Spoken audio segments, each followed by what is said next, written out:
하나님의 은혜와 평강이 오늘도 여러분의 삶의 자리마다 충만히 임하시길 기원합니다. 기도하겠습니다. 오늘도 주신 하루를 말씀으로 거룩한 이름을 부르며 기도로 일이 시작하게 하신 것을 감사합니다. 오늘도 겸허하게 주의 뜻을 붙들고 하나님 원하시는 기뻐하시는 바를 좇아 하나님을 영화롭게 하는 복된 하루가 되게 하옵소서. 예수님의 이름으로 기도하옵나이다. 아멘.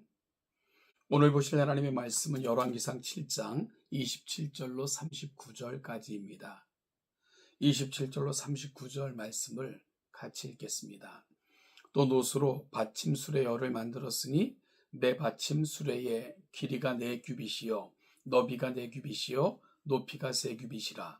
그 받침 수레의 구조는 이러하니 사면 옆 가장자리 가운데에는 판이 있고 가장자리 가운데 판에는 사자와 소와 그룹들이 있고 또 가장자리 위에는 높은 자리가 있고 사자와 소 아래에는 화한 모양이 있으며 그 받침 수레에 각각 4 놋바퀴와 노축이 있고 바퀴 받침 수레 4발 밑에는 어깨 같은 것이 있으며 그 어깨 같은 것은 물두멍 아래쪽에 부어 만들었고 화환은 각각 그 옆에 있으며 그 받침 수레 위로 돌이켜 노비가 1규빗되게 내민 것이 있고 그 면은 직경 1규빗 반 되게 반원형으로 우묵하며 그 나머지 면에는 아로 새긴 것이 있으며 그 내민 판들은 네모지고 둥글지 아니하며 4바퀴는 옆판 밑에 있고 바퀴축은 받침 수레에 연결되었는데 바퀴의 높이는 각각 1규빗 반이며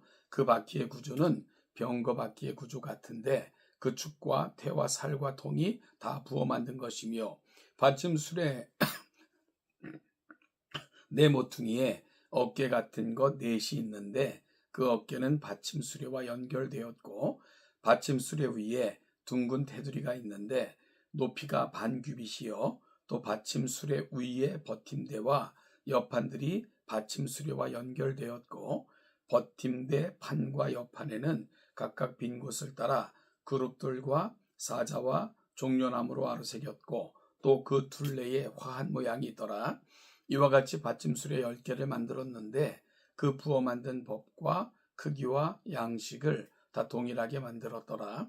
또 물두멍 10개를 노수로 만들었는데 물두멍마다 각각 40밭을 담게 하였으며 매 물두멍의 직경은 4규빗이라 10받침 수레 위에 각각 물두멍이 하나씩이더라. 그 받침 수레 5은 성전 오른쪽에 두었고 5은 성전 왼쪽에 두었고 성전 오른쪽 동남쪽에는 그 바다를 두었더라.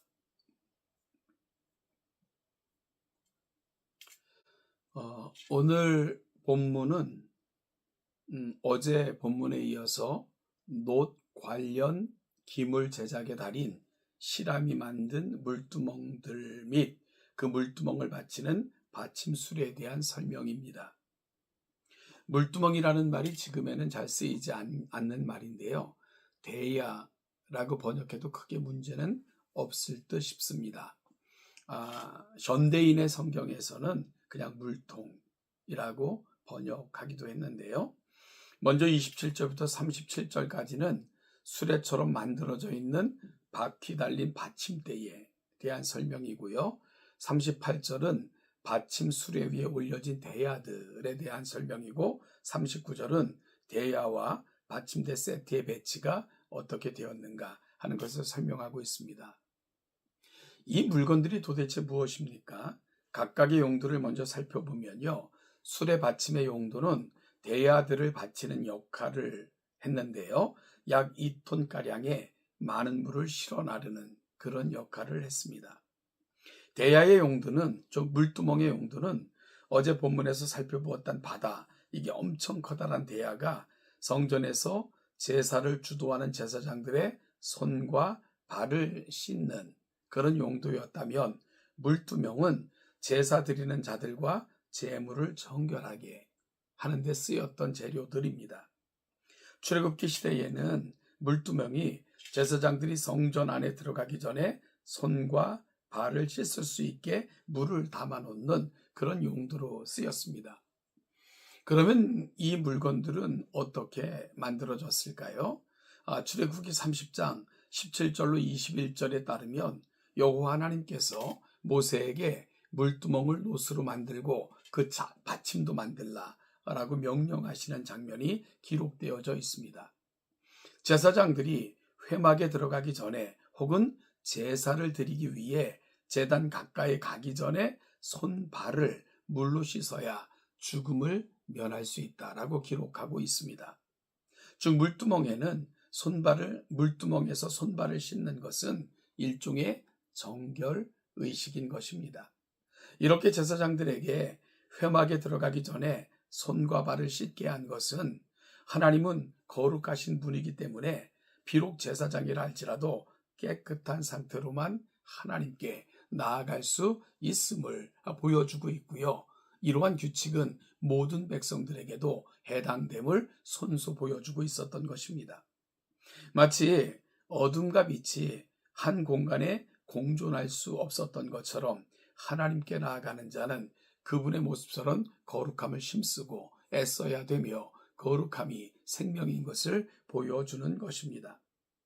이러한 하나님의 명령의 연장선상에서 이스라엘은 이제 천막같이 생긴 회막이 아니라 화려하고 근사한 성전을 가지게 되었지만요. 그럼에도 불구하고 하나님께 나아가는 방식과 방법과 요구는 여전히 동일하다는 것을 오늘 본문은 보여주고 있습니다. 열왕기상 7장 27절부터 37절은 받침수레에 대한 설명입니다. 받침수레의 기본 기능은 물두멍을 받치는 받침대인데요. 여기에 손쉽게 이동할 수 있도록 바퀴를 달아 놓았기 때문에 받침수레로 표현이 되고 있습니다. 받침수레 모양은 4개의 다리가 있고요. 다리와 다리 사이에 이들을 지지하는 가로대가 2개씩 있고 이 가로대 사이에 판을 붙였습니다. 이 받침대 위에 판자 테두리 위에는 사자와 소와 그룹을 그려놓고 사자와 소 위로는 화환 무늬를 새겨 넣었습니다.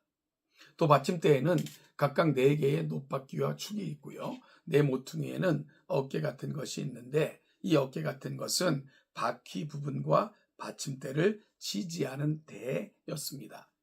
또 바퀴의 축과 테두리 바퀴 살과 그 축의 통은 모든 노쇠를 부어 만들었습니다. 성전 기구 중에서 물두멍을 옮기고 세워두는 이 받침수리에 대한 설명이 가장 복잡하고 긴데요. 그 이유가 뭘까요? 미적으로도 정교하고 아름다울 뿐 아니라 기능적으로도 튼튼하고 정밀해야 했기 때문입니다. 이렇게 길고 자세하게 설명을 한 것을 통해 실함이 만든 물건들 중 받침수레가 가장 뛰어난 기술과 예술성을 자랑하는 또한 견고함을 자랑하는 그런 기구였다는 것을 간접적으로 알 수가 있습니다. 그러나 한 가지 더 놀라운 사실은 이렇게 커다란 받침수레를 모두 동일한 방식에 따라 10개나 만들었다는 것이죠. 지금처럼 공장에서 주조로 찍어낼 수 있는 것도 아니고요. 일일이 틀을 만들고 그 틀 속에 노쇠를 달궈서 녹인 액체 형태의 놋을 붓고 다시 굳히는 그런 어떤 긴 과정을 거쳐야 했는데요. 그런 옛날에 10개의 받침 수레를 크기와 만드는 방법 모양을 동일하게 그렇게 해서 만들었다는 것은 실함의 솜씨와 기술이 얼마나 정교하고 뛰어났는가 하는 것을 보여주는 것입니다. 10개의 물두멍은 10개의 받침수레 위에 옮겨져 성전 좌우에 5개씩 배치되었습니다. 여러분, 이스라엘 사람들은 하나님께 나아갈 때 또한 성전에 들어갈 때마다 이런 대야에서 손과 발을 씻고 들어가야만 했다는 것을 알게 됩니다. 하나님은 거룩하신 분이시기 때문에 하나님은 그 자녀들에게도 거룩함을 요청하시는데 어찌 보면 손과 발을 씻는다는 것은 하나님 앞에서 성결을 외치고 손수 고백하는 그런 기능을 가지고 있었던 것입니다.